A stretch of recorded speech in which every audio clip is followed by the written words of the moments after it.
El territorio de Dakota, 1878.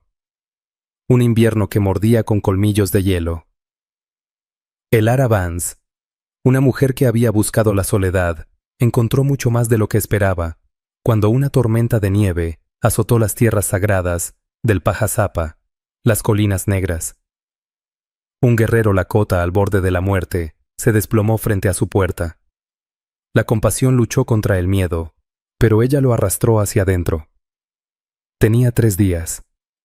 3 días antes de que la nieve revelara sus secretos. 3 días antes de que su gente llegara a sus gritos de guerra retumbando en el aire helado, rodeando su cabaña diminuta exigiendo respuestas. O venganza. El viento parecía un ser vivo, un aullido furioso que arañaba la cabaña escondida en los pliegues del Pajasapa. Elara Vance, con la fortaleza marcada en las arrugas alrededor de sus ojos claros, apretaba los labios ante cada ráfaga que sacudía los cristales y silbaba por la chimenea. Aquella soledad que antes había deseado ahora, en medio de la peor ventisca de los 5 años que llevaba allí, se sentía como un lazo apretándose en su cuello. Su refugio construido con sus propias manos, y las de su difunto esposo Daniel, era pequeño pero firme. Troncos gruesos sellados con barro y musgo lo defendían de los elementos. Daniel había muerto hacía 3 inviernos llevado por la fiebre en los pulmones que no perdonaba a nadie. Desde entonces el silencio había sido su único compañero roto, solo por el crujido de los pinos, el parloteo de una ardilla curiosa o el aullido lejano de los lobos. Había llegado a este territorio como forastera una mujer blanca en tierras ajenas. Había aprendido a convivir con la memoria invisible de quienes antes habitaron allí, respetando sus límites, sin tomar nunca más de lo necesario. La tormenta había rugido por 2 días una furia blanca, que transformó el paisaje conocido en un territorio extraño e irreconocible. Elara tenía leña y provisiones suficientes, carne seca, bayas conservadas y harina. Su preocupación no era por ella, sino por las criaturas atrapadas en el azote implacable del viento. En la tercera mañana el viento bajó de tono de un grito a un lamento, aunque la nieve aún caía densa y callaba al mundo entero. Elara, envuelta en un rebozo de lana sobre su vestido de gamuza, miró a través de un pequeño espacio despejado en la ventana. Afuera todo era un lienzo blanco y gris, los árboles cubiertos de escarcha parecían guardianes cansados. Entonces lo vio. Una mancha oscura contra la nieve intacta, cerca del borde del claro donde el bosque reclamaba su terreno. Al principio pensó que era una rama caída o una sombra, pero la luz cambiante reveló una figura con claridad escalofriante. Era un hombre o lo que quedaba de él. El miedo frío y agudo atravesó a Elara. Su primer impulso fue atrancar la puerta y fingir que no había visto nada. Estaba en territorio Lakota. Las relaciones eran frágiles. Los tratados eran apenas tinta en papel con recuerdos aún frescos de conflictos como el de la hierba engrasada. Una mujer blanca sola, un guerrero indígena muerto o agonizante junto a su cabaña. Era receta para la desgracia, pero la voz de Daniel, cálida y serena, incluso en el recuerdo, resonó en su mente. Cada alma merece ser salvada. Elara, si tienes cómo hacerlo. Había sido un buen hombre compasivo, y ella era su esposa. Así que se colocó los guantes más gruesos, ajustó mejor el rebozo en su cabeza, y tomó el viejo rifle de caza de Daniel del gancho sobre la chimenea, no con intención de atacar sino por precaución ante lo desconocido. Ese invierno los lobos andaban más osados. La nieve llegaba hasta la cadera y cada paso era un esfuerzo que quemaba los pulmones. El frío mordía la piel expuesta sin compasión.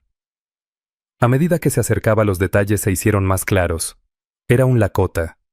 Lo decían los restos de su ropa polainas bordadas, una túnica de búfalo empapada y helada. Su cabello negro largo y enredado con hielo se esparcía alrededor de un rostro pálido casi azulado. Yacía boca abajo, un brazo extendido, como buscando algo, el otro recogido bajo su cuerpo. A unos pasos descansaba un arco roto, y aún llevaba un carcaj con flechas aunque varias faltaban. No había caballo. Elara se inclinó apoyando el rifle cuidadosamente en la nieve. Dudó, pero finalmente tocó su cuello con una mano enguantada. Sintió un pulso débil, casi imperceptible como el aleteo de una mariposa atrapada en la helada. Respiraba apenas un soplo ligero. Era joven, quizá no más de 25 inviernos. un guerrero en la flor de su vida abatido. ¿Pero por qué? ¿La tormenta o algo más oscuro? No veía heridas claras, aunque su postura sugería un dolor que no era solo del frío. Estaba muriendo. Si lo dejaba allí, estaría muerto antes del mediodía si acaso el sol decidía asomarse. El miedo seguía en su estómago como un nudo helado. Meterlo en su cabaña era un riesgo enorme. ¿Qué pasaría si despertaba violento? ¿Y si su gente lo encontraba con ella? Podrían creer lo peor. Pero dejarlo en la nieve era traicionar su propia humanidad. Maldita sea. Murmuró la palabra robada por el viento. No podía hacerlo. No podía abandonarlo. Con un gruñido de esfuerzo, el ara comenzó la tarea titánica de moverlo. Pesaba como un muerto duro y helado. Intentó levantarlo y luego arrastrarlo. La nieve parecía resistirse succionando el cuerpo inerte. Finalmente, usando su rebozo como improvisada banda bajo sus hombros, empezó a jalarlo pulgada a pulgada hacia la cabaña.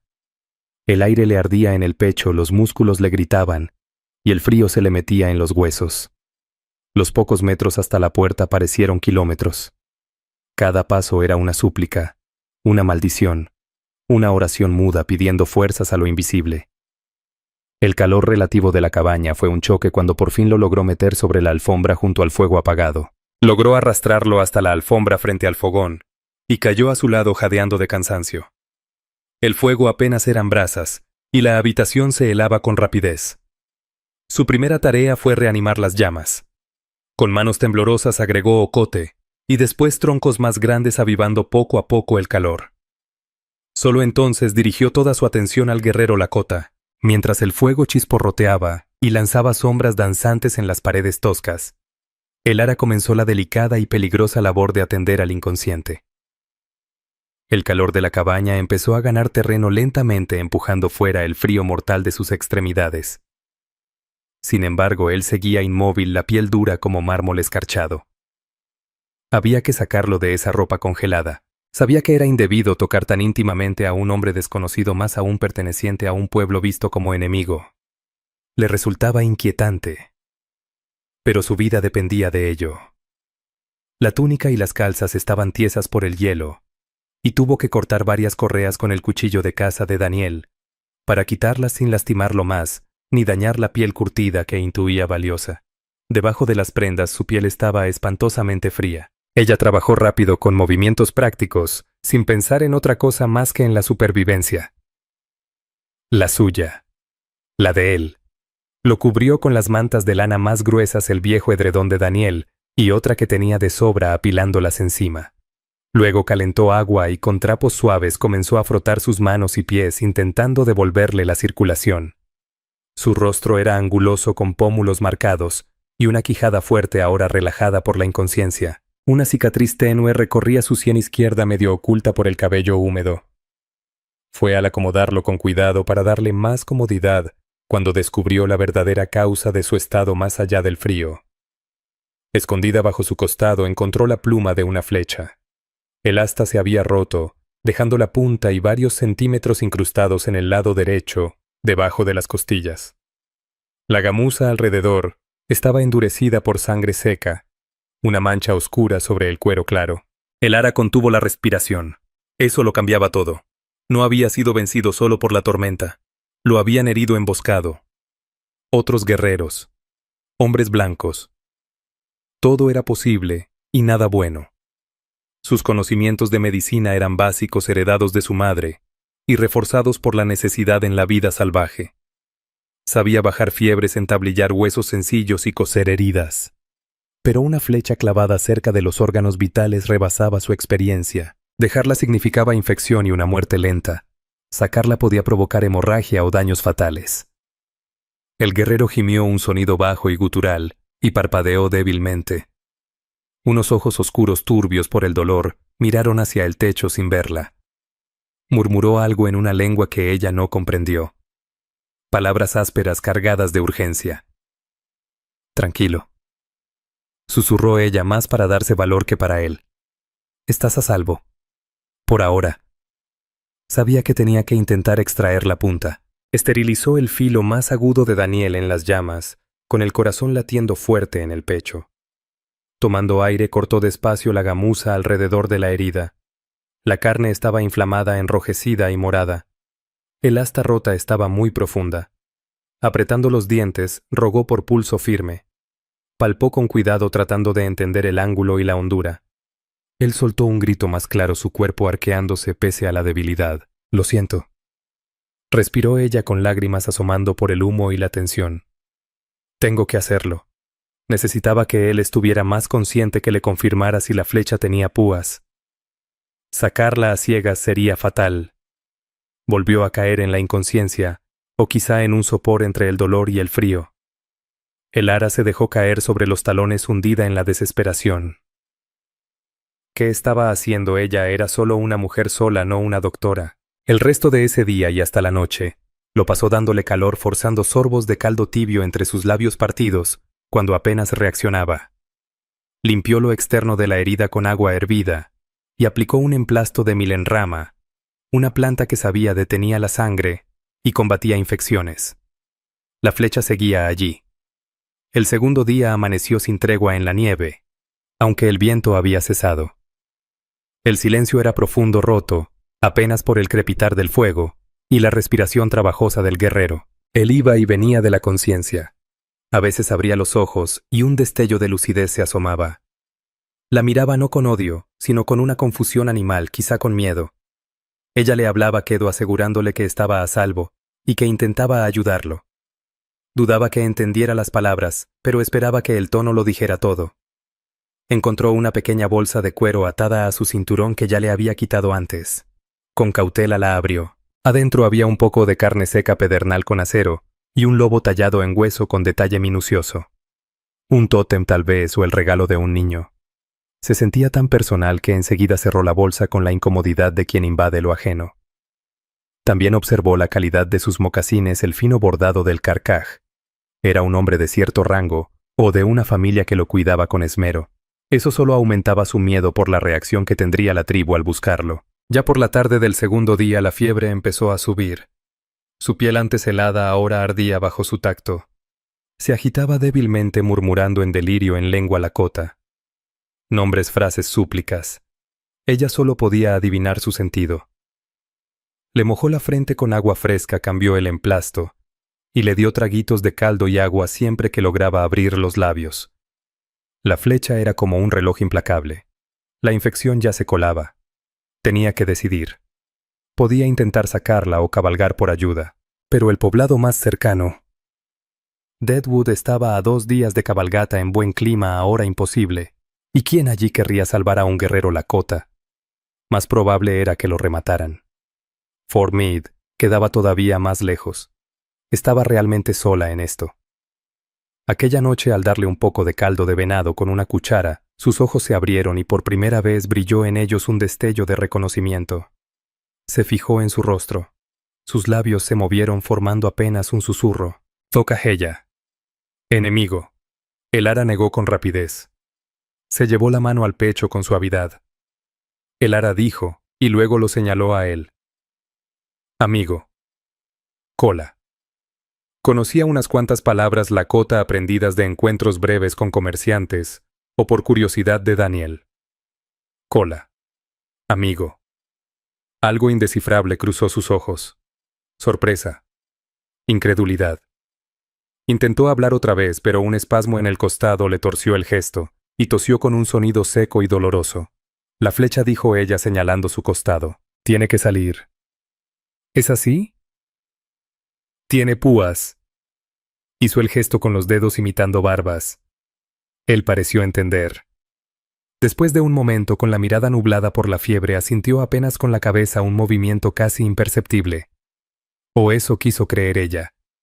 Podía ser un simple temblor, pero le bastó. Una esperanza frágil nació. La mañana del tercer día llegó con una claridad cortante. La nevada al fin había cesado.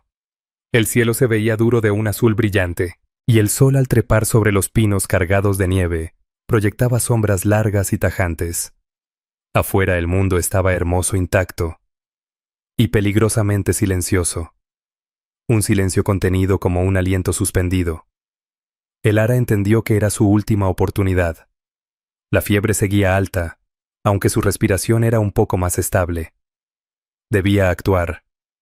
Avivó el fuego, hirvió agua, y colocó sus paños más limpios junto al cuchillo. «Voy a intentar sacarla ahora», le dijo despacio y con claridad, como si pudiera comprenderla. Él la miraba, sus ojos oscuros lúcidos a pesar de la fiebre. No habló, no se movió, solo observaba. Ella se arrodilló junto a él con el estómago revuelto. «Serénate, Elara». La voz de Daniel otra vez. Inspiró profundo, elevó una oración silenciosa y aferró el asta rota y húmeda de la flecha. El guerrero se llamaba Guanacha, lo sabría después Flor en lengua lakota. Un nombre en contraste con los rasgos fieros de su rostro y la vida de lucha que llevaba escrita en la piel. Pero en ese instante era solo un hombre en agonía. Su vida pendía de las manos temblorosas de ella. Él la miraba con una intensidad casi insoportable. Ojos oscuros llenos de dolor febril y al mismo tiempo una resignación serena, quizás un rayo de esperanza desesperada. Sabía lo que ella estaba por hacer. Le regaló un parpadeo lento como un consentimiento. «Quieto», susurró ella, aunque ya permanecía inquietantemente inmóvil. «Esto va a doler». Una frase corta para lo que en verdad significaba. Colocó el filo del cuchillo junto al asta intentando ensanchar la entrada lo suficiente para facilitar la salida si la punta era lisa, o palpar si había púas y estaba equivocada. Sus dedos entumidos por el frío y los nervios tropezaban. Inspiró hondo. El guerrero apretó los dientes soltando un silbido bajo, y ella comenzó a hacer presión. El sudor le perlaba la frente a pesar del frío incrustado en sus tejidos. Elara concentró todos sus sentidos en la tarea, en el tacto de la madera y la carne, en cada resistencia sutil. La punta estaba incrustada contra una costilla. Sentía el hueso duro. Tenía que inclinarla con cuidado hacia abajo. Entonces, con un último impulso desesperado, tiró. Un alarido brotó de lo más hondo de él, desgarrando el silencio de la cabaña. Su espalda se arqueó violentamente, sus manos se cerraron en puños contra las pieles bajo su cuerpo. Elara, sorprendida por la fuerza de su reacción y el repentino desprendimiento, se echó hacia atrás, con el asta rota en la mano, ahora coronada por una pequeña punta de piedra oscura lisa y sorprendentemente fina. La sangre brotó de inmediato oscura y abundante. El pánico la tomó. Lo había logrado. ¿Pero a qué precio el emplasto? Jadeó buscando el paquete de hojas de milenrama y llantén que había preparado. Lo presionó contra la herida con toda la fuerza de sus manos. El guerrero gimió, su cuerpo temblando, y luego quedó inerte. Los ojos se le voltearon un poco. Se había desmayado, o quizás sucumbido al puro choque del dolor. Por largos momentos Elara permaneció de rodillas con el corazón tronando más fuerte que el crepitar del fuego. La sangre seguía manando, manchando el vendaje, sus manos, las pieles. «Demasiada. Demasiada», susurró con el miedo atragantándole el aliento. Una voz frenética gritaba en su mente. Lo había matado. Su intento de salvarlo solo había acelerado su final. Poco a poco, con dolorosa lentitud, la hemorragia comenzó a ceder. La milenrama estaba cumpliendo su función. Su respiración, aunque débil, era pareja. El color de su piel, sin embargo, seguía mortalmente pálido bajo el rubor de la fiebre. Echó más leña al fuego, y aquel movimiento le trajo un respiro a sus nervios tensos. Después limpió de nuevo la herida todo lo que pudo. Su mano, sorprendentemente suave pese al torbellino que llevaba dentro, la vendó con tiras de lino limpio arrancadas de una de sus mejores enaguas. Se dejó caer exhausta con el cuerpo adolorido y las manos teñidas de rojo. El guerrero seguía inmóvil, inconsciente por fortuna. Notó con la mente lejana que la punta no tenía púas, trabajada con destreza en obsidiana u otra piedra oscura. No era como las flechas del ejército de los Estados Unidos, ni se parecía a las de los Crow o los Ponca que había visto en dibujos. Era distinta. Otro enigma. Pero para después, si es que habría un después.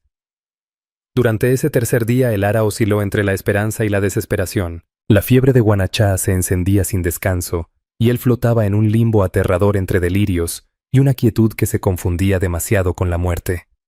Lo mantuvo hidratado con tragos de agua y té débil de corteza de sauce, un calmante natural para la fiebre. Le hablaba en voz baja palabras sin sentido, solo para llenar el silencio pesado, y quizás darle consuelo a un espíritu perdido en las sombras. Al anochecer el cielo se tiñó de morado y gris sobre el horizonte, dibujando sombras inquietantes en los montículos de nieve. Afuera el ara servía en un cuenco un caldo ralo de conejo. Su propio hambre era un dolor apagado que había ignorado casi todo el tiempo. La cabaña estaba en calma. Solo se escuchaba el burbujeo de la olla y la respiración tenue de Wanachá. Entonces lo oyó un sonido que cortó la quietud con filo. No era viento ni una rama al caer, sino el crujir rítmico de nieve bajo pasos. Eran varios, o cascos. La sangre se le heló. Se quedó inmóvil, el cucharón detenido a medio camino, la cabeza inclinada para afinar el oído. El ruido volvió más cerca esta vez. Sin duda eran cascos apagados por la nieve espesa, pero avanzando con una certeza aterradora. No era un caballo. Eran muchos. Demasiados. El cucharón cayó con estrépito y corrió a la ventanita cubierta de escarcha, rascando un claro con la uña. El corazón se le subió a la garganta, palpitando como ave atrapada. De entre la arboleda en la franja más sombría surgían jinetes. Al menos una docena, quizá más, siluetas oscuras e imponentes sobre el paisaje nevado. Eran lakotas inconfundibles en sus ropas. Capas de búfalo, adornos de plumas, algunos con rifles apoyados en los brazos. Avanzaban con un sigilo de depredadores, abriendo sus caballos en abanico, buscando paso en los montones de nieve. No iban de paso. Venían directo hacia su cabaña. Lo sabían. Lo habían seguido. ¿Cómo no hacerlo? Un guerrero de su importancia no podía desaparecer sin dejar rastro. Un terror primitivo y brutal apretó a el ara. Era lo que había temido desde el instante en que arrastró a Wanachá al interior. Su tribu, su familia, sus compañeros. Y él yaciendo allí, herido inconsciente, con su sangre en las tablas y en sus manos. ¿Cómo se vería todo aquello para ellos? Lo que encontrarían sería a una mujer blanca extraña con su pariente moribundo en el suelo de su casa. Retrocedió de la ventana la mirada, buscando en el cuarto una salida. El rifle, el de Daniel, seguía apoyado junto a la puerta. Pero ¿qué podría hacer una sola arma contra tantos? Sería un suicidio. No había dónde correr, no había dónde esconderse. Los cascos retumbaban más fuerte, un tambor que anunciaba el ajuste de cuentas. Entonces llegó un grito agudo, un alarido de guerra que heló su sangre. Otros respondieron enseguida. Estaban rodeando la cabaña. La mente de el ara se agitaba. Intentar mostrarles que no quería hacer daño. Pero ¿cómo? Su lakota era pobre e inútil para explicaciones complejas. Podría siquiera hacerse oír entre tantos sobre su propio miedo. Fue en ese instante que Wanachá se movió un gemido. Salió de sus labios y abrió los ojos. Seguían nublados por la fiebre, pero un destello de alarma se encendió en ellos, justo cuando la puerta tembló bajo un golpe fuerte. Tamacocha, mi tierra. Mi gente, susurró con voz áspera, tratando de incorporarse. Afuera una voz potente gritó en lakota, incomprensible para ella, pero cargada de exigencia y enojo. La madera del marco crujió. El ara miró al guerrero apenas consciente en el suelo, luego a la puerta sacudida, y otra vez al rifle. Instintivamente llevó la mano al pequeño trozo de obsidiana que guardaba en el bolsillo del delantal. Una prueba de lo que había hecho. Pero, prueba de compasión o de un ataque. El frágil rincón de mundo que había construido se estaba desmoronando. La tormenta de nieve había pasado, pero una mucho más peligrosa se desataba ahora mismo sobre ella. 3 días. Sus 3 días de misericordia habían terminado. Y ahora parecía que llegaba el juicio. Otro golpe contra la puerta, más fuerte aún, hizo estremecer las vigas firmes. Le siguió una ráfaga de palabras lakotas secas, duras, indiscutiblemente hostiles. El ara sentía las vibraciones subir por el suelo de madera, una ola palpable de agresión que venía de los hombres afuera. Wanachá, aunque apenas podía sostenerse, intentó incorporarse sobre un codo. Su rostro se contrajo entre el dolor y la comprensión. Mi gente. Pelea. Vinieron a pelear. Guerra, alcanzó a decir con la respiración entrecortada. Sus ojos, encendidos aún por la fiebre, se clavaron en la puerta. Luego en el ara, con una mezcla confusa de alarma y el instinto propio de un guerrero. Quédate abajo, le rogó el ara, la voz temblorosa, aunque trataba de mantenerla firme. Estás demasiado débil, Tenía que decidirse rápido a trancar la puerta y rezar para que no la quemaran. Poco probable. O intentar razonar con ellos. Como si no tenía palabras suficientes en la cota para explicar algo tan complejo. Su mente giraba sin rumbo. Entonces un sonido distinto, un roce seguido de un silencio repentino, como si los de afuera deliberaran o dieran un ultimátum. Con un respiro desesperado, Elara tomó su resolución. No se acobardaría. Había hecho lo que creía correcto. Los enfrentaría. «Voy a abrir la puerta», dijo más para sí que para el herido. Colocó el rifle de Daniel sobre la mesa bien visible, pero fuera de su alcance, esperando que entendieran que no quería amenazar. Se alisó el delantal. Le temblaban tanto las manos que tuvo que cerrarlas en puños. «Huachte. Huachtela. Bueno». «Sé amable», murmuró Guanachá, con voz ronca, sus ojos fijos en ella con súplica. Entendía el peligro que la rodeaba. Elara asintió, aunque sentía que el corazón iba a salírsele del pecho. Se acercó a la puerta, sus piernas como plomo. Con una inhalación profunda y firme levantó la pesada tranca de madera y abrió hacia adentro, entrecerrando los ojos ante el resplandor de la tarde reflejado en la nieve. La visión la dejó sin aliento. Un semicírculo de al menos 15 guerreros Lakota encaraba su cabaña. Los caballos resoplaban inquietos, dejando nubes de vapor en el aire gélido. Estaban armados con rifles, arcos y lanzas. Sus rostros severos e implacables, ojos oscuros afilados sobre ella con una intensidad perturbadora. Algunos portaban penachos de plumas de águila que les caían por la espalda, símbolos de poder espiritual y valentía. Otros llevaban adornos más sencillos.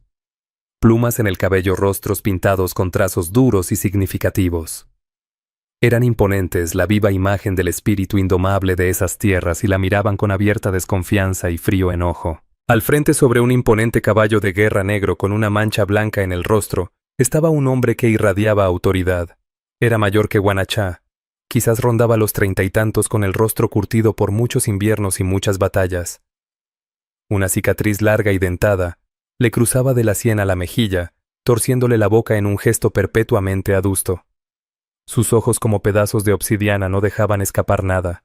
Tenía que ser el jefe. El silencio se hizo denso, apenas roto por los resoplidos de los caballos y el graznido lejano de un cuervo. Elara permanecía en el umbral, pequeña y terriblemente vulnerable frente a ellos. Sentía sus miradas juntas, diseccionándola, juzgándola. El líder habló, su voz profunda y resonante, llevándose sin esfuerzo en el aire quieto. Las palabras en Lakota fueron tajantes, una exigencia clara. Elara solo pudo negar con la cabeza, las palmas abiertas en señal de impotencia. «No entiendo», susurró apenas audible. Uno de los más jóvenes, con franjas amarillas y negras pintadas en el rostro, soltó un gruñido y espoleó su caballo hacia adelante, levantando el rifle con amenaza. «Hachael, no detente», tronó el jefe sin siquiera mirarlo. El muchacho se frenó enseguida con expresión hosca. La mirada del líder seguía clavada en Elara. Bajó del caballo con un movimiento fluido, entregando las riendas a otro guerrero. Caminó despacio hacia ella. Sus mocasines apenas sonaban sobre la nieve dura. Se detuvo a pocos pasos, imponente. Señaló el interior de la cabaña y luego hizo un gesto interrogante, buscando su mirada. Preguntaba por Guanachá. No había duda. Elara asintió despacio. «Está aquí», dijo. Y recordando la palabra que el herido había usado, añadió: «Cola, amigo». Se tocó el pecho. Elara. Cola. El gesto del jefe no cambió, pero un destello, mezcla de sorpresa y desdén, cruzó sus ojos al oírla usar la palabra Lakota. Volvió a hablar más despacio, esta vez señalándose a sí mismo. «Mato», dijo, y después señaló de nuevo hacia la cabaña. «Mi hermano menor». El hermano de Guanachá. Las piezas encajaron. Había llegado la familia a buscar al suyo. La fuerza de su presencia cobraba aún más sentido. Mato avanzó un paso, mirando dentro por encima del hombro de Elara. Alcanzó a distinguir la figura tendida bajo mantas. Sus ojos se entrecerraron más. Volvió a mirarla y ahora su voz sonó más dura, cargada de amenaza clara. Con un gesto de barbilla indicó que debía apartarse. Elara comprendió que ese era el instante decisivo. Si pensaban que ella lo había dañado, estaba perdida. Se mantuvo firme, aunque levantó lentamente las manos, palmas abiertas. «Está herido», dijo con claridad, tratando de que la sinceridad en su voz lograra cruzar la barrera del idioma. En la nieve muriéndose, señaló su propio costado imitando el lugar de la herida de Wanachá. Flecha. Entonces recordó la punta que guardaba en el bolsillo y con dedos torpes la sacó. La mostró abierta en la palma pequeña oscura, innegablemente un arma. Los ojos de Mato se fijaron en ella. Se inclinó su mirada afilada y calculadora.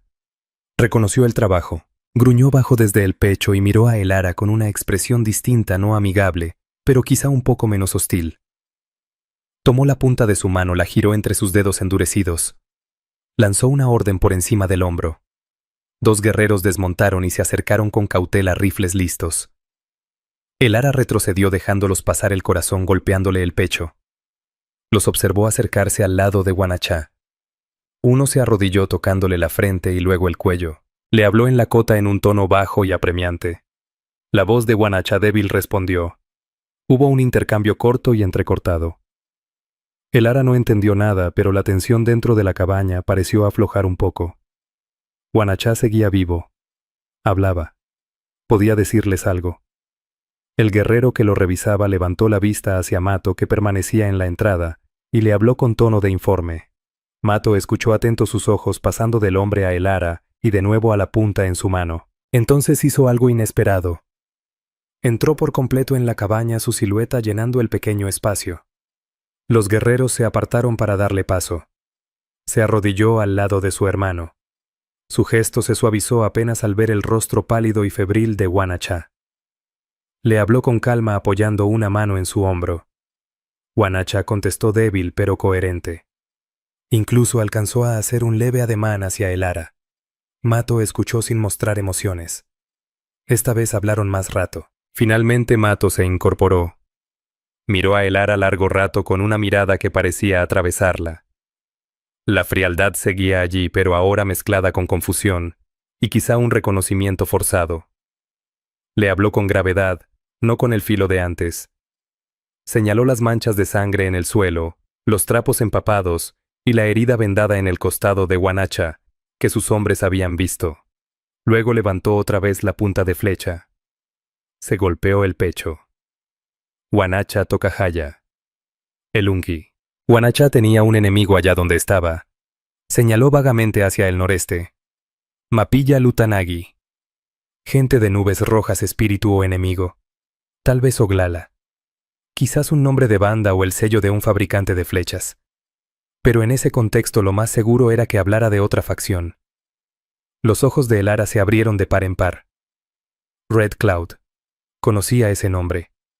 Un poderoso jefe Oglala. Mato insinuaba que Wanachá había sido atacado por otros Lakotas. ¿O era confusión suya por no entender bien el idioma Sikangu y Oglala? Eran aliados casi siempre, aunque las disputas internas no faltaban. Quizá gente de nubes rojas era una forma amplia de nombrar hostiles en esa dirección. La flecha era distinta. No del ejército. No Crow. Mato lo reconocía. A Wanachá lo habían atacado enemigos y ella, Elara, había sacado su flecha. Mato entonces la señaló a ella, luego a Wanachá, e hizo el gesto de extraer algo imitando lo que ella había hecho. Gruñó. Washede. Bueno. Una oleada de alivio la recorrió dejándola débil. Al menos comprendía en parte. Sabía que ella no había sido la atacante. Ella había ayudado. Pero no todo estaba resuelto. La cabaña seguía rodeada. Afuera los guerreros seguían tensos, armas listas. La mirada de Mato, aunque ya no tan hostil, permanecía severa y vigilante. Tenía muchas preguntas y ella no podía responderlas. Emitió varias órdenes. Otros 2 entraron cargando una manta de búfalo. Con cuidado y una sorprendente delicadeza comenzaron a preparar a Wanachá para trasladarlo. Estaba claro que se lo llevarían. Elara observó con un extraño alivio mezclado con una punzada inesperada de pérdida. Había peleado por su vida 3 días. Ahora se iría de regreso con los suyos.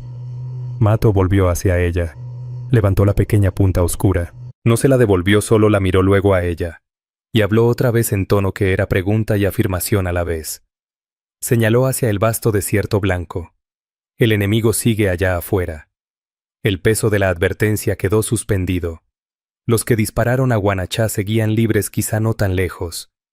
La tregua frágil dentro de la cabaña era apenas el ojo de una tormenta con peligros girando todavía alrededor. Las palabras de Mato Tokajaya, "Ata, el enemigo sigue allá afuera", resonaron en la cabaña, pintando un cuadro claro del peligro que aún rondaba. No era solo una afirmación. Sonaba a advertencia, quizá incluso a la pregunta implícita de dónde estarían sus lealtades si esos enemigos regresaban. Los guerreros se movían con destreza, cada gesto seguro y coordinado. Levantaron a Guanachar con cuidado, envuelto en una gruesa piel de búfalo. Su rostro seguía pálido, pero ahora sus ojos estaban abiertos, atentos, observando con un silencio intenso. Se cruzó con la mirada de Alara y le ofreció un leve asentimiento, un reconocimiento silencioso que superaba cualquier idioma.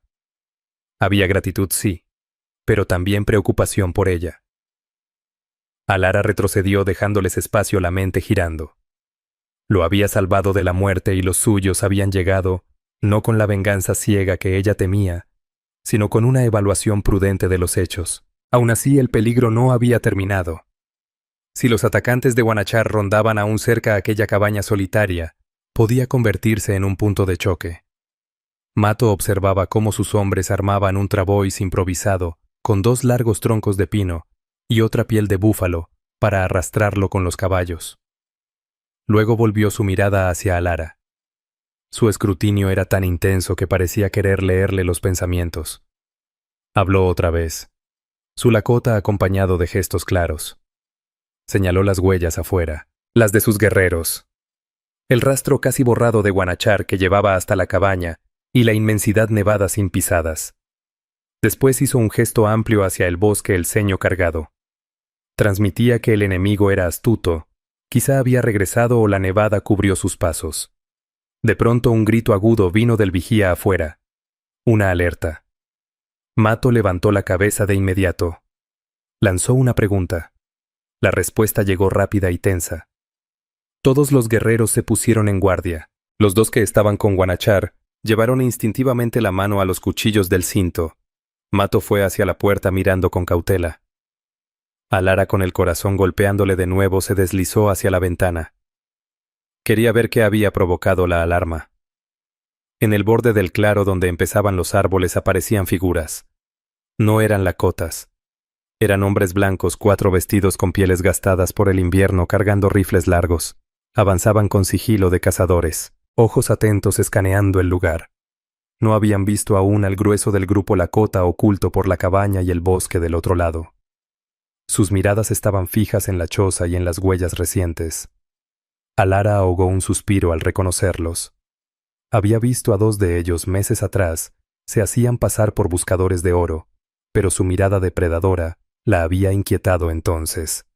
Cazadores de cabelleras tal vez, o simples bandidos que vivían de la presa fácil, fuera india o blanca. Debieron emboscar a Guanachar quizá por su caballo, por sus armas, o por pura violencia, y ahora al ver el humo de la chimenea y los rastros habían vuelto para rematar o saquear. Mato percibió el reconocimiento en su rostro. La miró luego a los hombres que se acercaban y de nuevo a ella. Un entendimiento silencioso se estableció. Ellos eran los Tokajaya. Dio órdenes rápidas y graves. Los guerreros afuera se replegaron entre los árboles con sus caballos silenciosos como sombras. Los 2 de dentro recostaron a Guanachar contra la pared, más protegido, uno quedándose a su lado con el rifle preparado. El otro se unió a Mato junto a la puerta. El aire se cargó de tensión mortal. Ya no se trataba de malentendidos entre Alara y los lakotas. Ahora había un enemigo común. Mato la miró. Señaló el rifle de Daniel sobre la mesa. Luego la señaló a ella. No era una orden, sino una pregunta, un reconocimiento de su lugar, de su cabaña, de su decisión. Alara lo comprendió. Le ofrecía elegir. Podía apartarse, esconderse en un rincón, o podía defender su hogar y al hombre al que había protegido junto a los guerreros que hasta hacía poco temía. Su respuesta fue inmediata. Aquellos hombres ya habían traído violencia atacando a Guanachar. Ahora volvían a amenazar.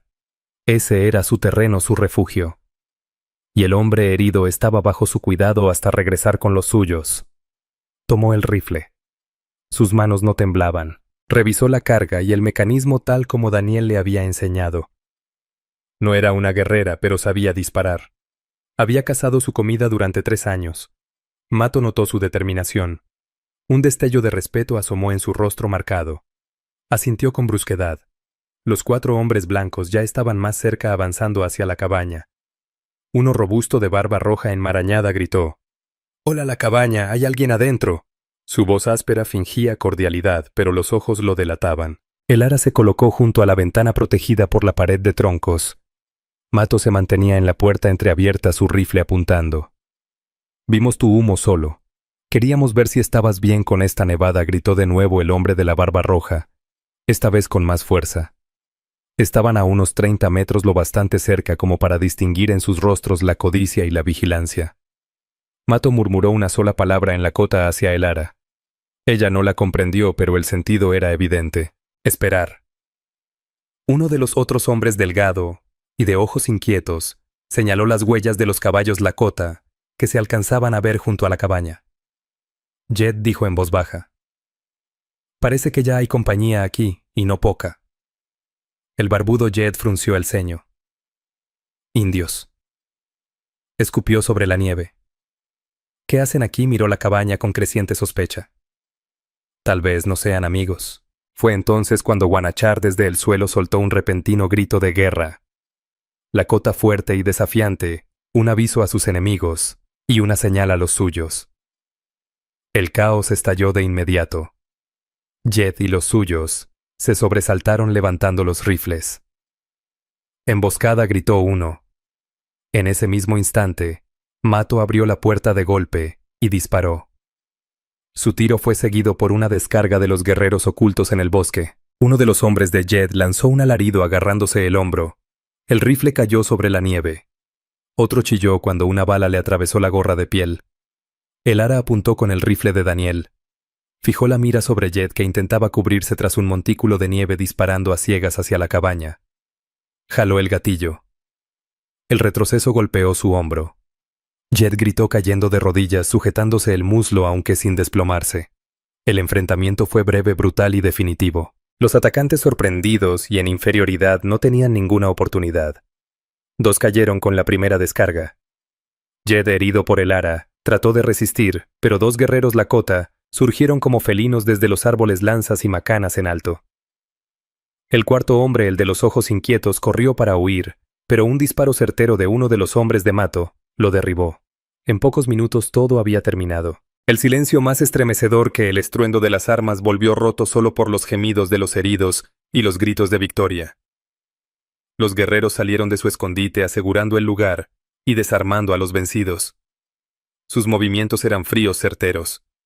Habían dado muerte con la misma calma con que la enfrentaban. El ara bajó el rifle, el cuerpo aún temblando por la descarga de adrenalina. Había herido a un hombre. No había gloria en ello, solo un amargo vacío, pero también la certeza de haber defendido lo suyo, de haber plantado cara a la amenaza. Mato se acercó. La miró luego al sitio donde Jed había caído, rodeado ahora por lakotas, y después al rifle de Daniel en sus manos. No sonrió. Su rostro parecía incapaz de ello, pero la dureza en su mirada se suavizó, transformándose en un respeto crudo y sincero. Habló. Y esta vez no fue solo para ella, sino también para sus guerreros, algunos de los cuales la miraban con asombro. Washichu Wingyang Tawachayen Gitanka. Mujer blanca, su espíritu y voluntad son grandes. Tocó su pecho y añadió: «Lee la Palamayae». «Muchas gracias». Un arquero apoyado contra la pared, aunque débil, le regaló una sonrisa genuina. Había sido testigo de todo. La amenaza inmediata estaba neutralizada. Los lakotas tenían a su hermano herido y habían castigado a quienes lo atacaron. El ara Vance, la mujer blanca solitaria del Paja Zapa, ya no era solo una forastera. En medio de la nieve, la sangre y el fuego había forjado una alianza improbable. Mato dio órdenes. 2 de sus hombres atendieron a Jed y al otro herido sin ternura, pero tampoco ejecutándolos en el acto. Su destino lo decidiría la justicia lakota. Los muertos quedaron donde habían caído, entregados a la nieve y a las alimañas. Los guerreros se movieron rápido para marcharse. Colocaron con cuidado a Guanachar en el travois. Él se veía más fuerte, con los ojos más firmes, como si la batalla misma le hubiera devuelto el deseo de vivir. Antes de partir, Mato se acercó a Alara, metió la mano en su bolsa y le entregó un pequeño saquito de cuero finamente bordado con cuentas de colores.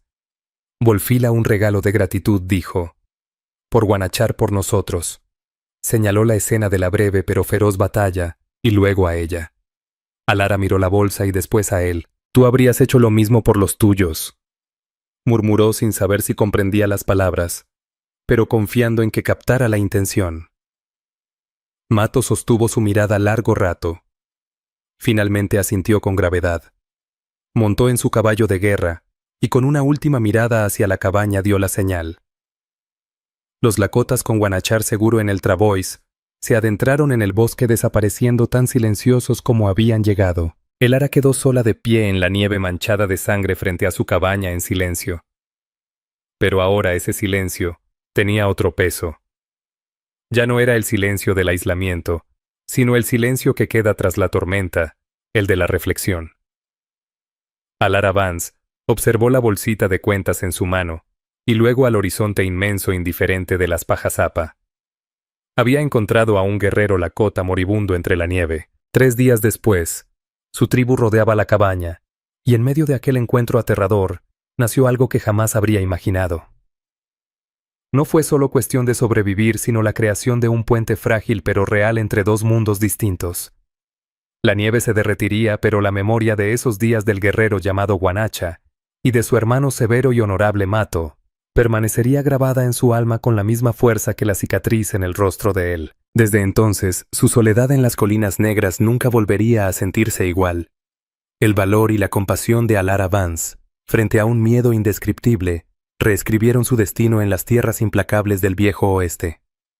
Eligió la humanidad por encima de los prejuicios, y al hacerlo forjó un vínculo inesperado en un mundo marcado por los conflictos. Los guerreros lakota no le dejaron solo un obsequio. Le entregaron un testimonio de la fortaleza del espíritu humano y de los caminos insólitos hacia el entendimiento que pueden abrirse incluso en las nieves más hondas de la desconfianza.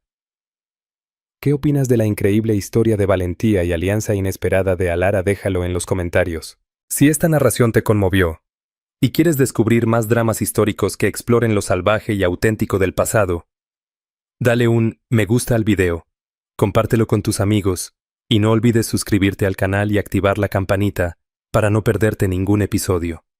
Gracias por acompañarnos.